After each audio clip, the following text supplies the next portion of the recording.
There's a new deadly heat appearing around the world. The numbers are eye-watering. We're talking about hundreds of millions of people. And the humidity, it's here too. That's why we're talking about a dangerous heat wave. For the first time in our history, there are places on Earth that might soon be too hot and humid for humans to live. It's not a sort of trivial issue, it's existential stuff. But just how much of our planet could become uninhabitable? It's a silent killer. It is increasing in its frequency, in its duration, and its intensity. And will we be able to adapt to survive? We're talking about the most severe heat on the planet. We're moving into a new level of threat.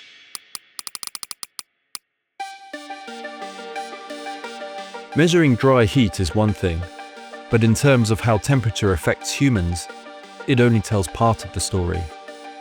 What you really need to know is the wet bulb temperature.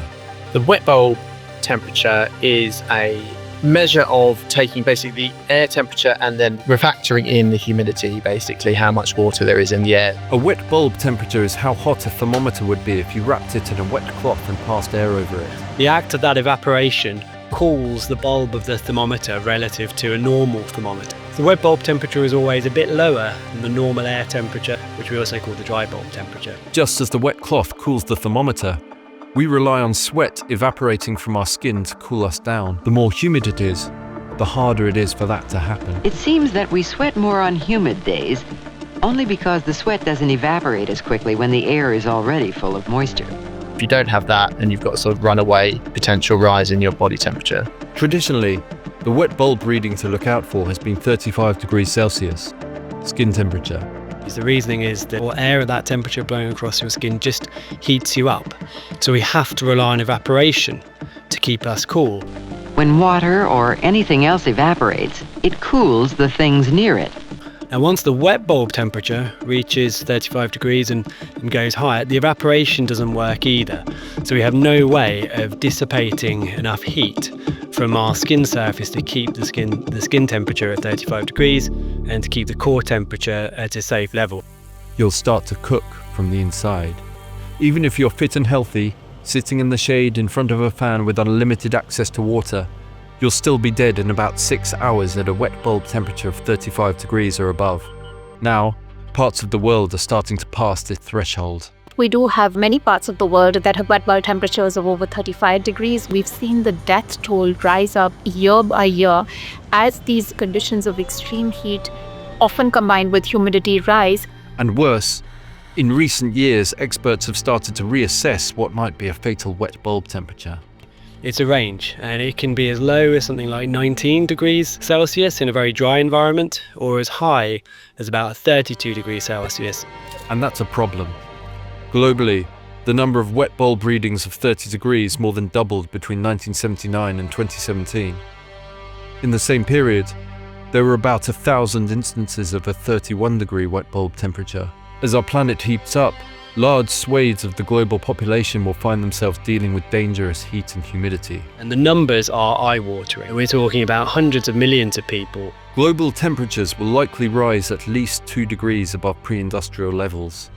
In those conditions, the area where even young adults can't keep a safe body temperature during the hottest hour of the day could triple to 6% of the Earth's land surface. So places like the Indus Valley in Pakistan, stretching round to northern India, also parts of West Africa, around the Persian Gulf, parts of southern and eastern China, parts of the Amazon rainforest, and even stretching into the southern US states. Essentially, if you were to look at where the hottest places on Earth are now, you'd have a pretty good idea of where is likely to see the greatest increase in heat as the climate warms. So what would this mean for the world? The era of global boiling has arrived. Major cities like Dubai, Jacobabad in Pakistan and New Delhi in India could regularly get so hot and humid people die within hours outside. But people still need to work. As we see extreme heat rise, the impact on productivity, it's going to be quite severe. Often in low-income communities also, it can involve labor that requires being outside. Because there is a financial constraint, communities have to continue to work, but we're working in conditions now that are just really damaging for health. And extreme heat doesn't just affect health. You also have the breakdown of infrastructure under very warm conditions. So we see that often in terms of trains that are buckling because of heat in the system. Trains across the country going nowhere after services were hit by delays and cancellations. The fear the rail tracks would buckle under extreme heat. So we've been stuck on this train for about almost going on an hour. All power is out. And I can't imagine that a few people here can last much longer because it's so hot. Recently in France, there were cases of nuclear power plants having to shut down because it was just too warm. What we're going to see moving forward is this loss that comes from productivity, not just because of people that can no longer operate optimally, but also from the infrastructure collapsing under these very warm conditions that it was not built to survive.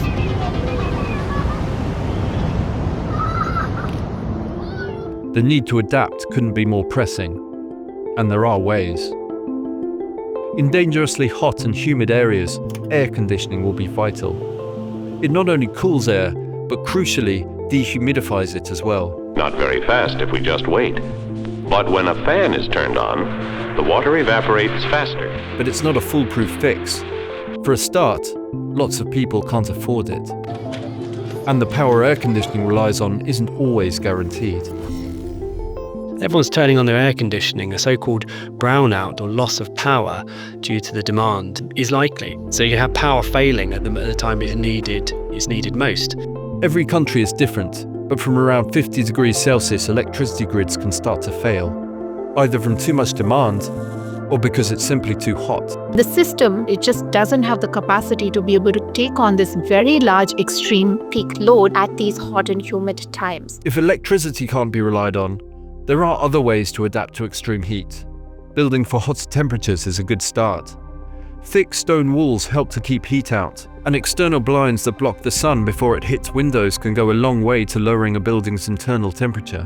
The type of buildings that are constructed can go some way to helping us adapt to some of these dangerous temperatures. I've been to United Arab Emirates and seen a sort of future city being built there where they've orientated the buildings to try and make the most of the wind direction, for example. So there are various things that can be done in terms of architecture and buildings, but it's worth saying they can only go so far. For those who don't have the luxury of being able to rebuild, there's a very simple and cheap trick that could help. If you paint places white, so houses white, we're used to seeing this in the Mediterranean, streets white, or at least street furniture white and so on. That can be good. It's a technique that's been around for hundreds of years.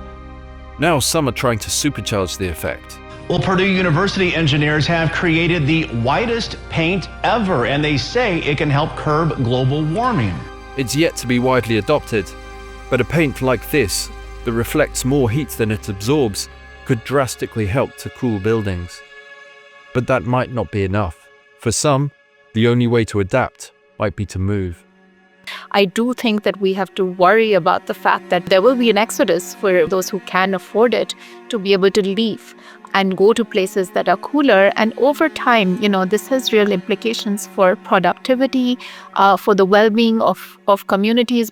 And it's not just humid heat that kills. Extreme heat, humid or dry, is affecting everyone. We all need to learn to live in a warmer world, and fast. Check it out, 120 degrees. 120. Oh my gosh. Extreme heat already kills more than any other extreme weather event, and that will continue to be the case. And what we see increasingly is that this is not just confined to warm climates. It's not just confined, to the tropics. It's very much true of temperate, colder climates, and it's very much true of the developed and the industrialized world as it is of the developing world and emerging economies. So the stakes are very, very high. So it's a problem that can hide in plain sight, but the sort of changes to heat stress that we expect under warming, well, the impacts will likely be large enough that they will be very visible.